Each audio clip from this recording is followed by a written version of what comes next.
আসসালামু আলাইকুম। আপনারা কিভাবে চিনবেন রামভুটান গাছ কলমের কি না বীজের?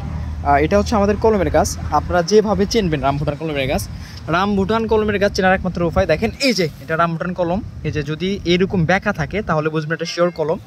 দেখেন সবগুলো এখানে সবগুলো কলমের গাছ এরকম ব্যাকা, এটা চোখ কলমের মাধ্যমে হয়ে থাকে। প্রত্যেকটা গাছের যেগুলো রামভুটান কলম করেছে সবগুলো এরকম ব্যাকা হবে, ঠিক আছে? এগুলা কলমের গাছ, কলমের গাছ হওয়ায় এরকম ব্যাকা। এগুলো একদম অরিজিনাল জাতের কলমের গাছগুলা।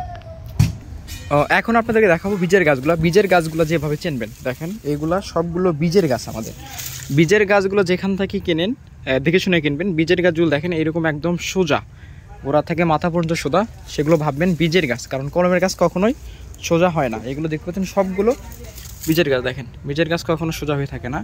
যেখান থেকে কিনেন একটু দেখে শুনে বিবেচনা করে কিনবেন। এখন অনেকেই প্রতারণা করতেছে আসলে আর কি, বীজের গাছ দিয়ে অনেক সময় কলমের গাছ বলে চালিয়ে দেয়। বীজের গাছ সচরাচর একদম সোজা হয়ে থাকে স্ট্রেট, এবং গাছগুলো বড় হয়ে থাকে। এগুলো রামভুটান বীজের গাছ। এইভাবে আসলে আপনারা যাচাই করতে পারবেন কোনটা বীজ এবং রামভুটানের কোনটা কলমের, ঠিক আছে?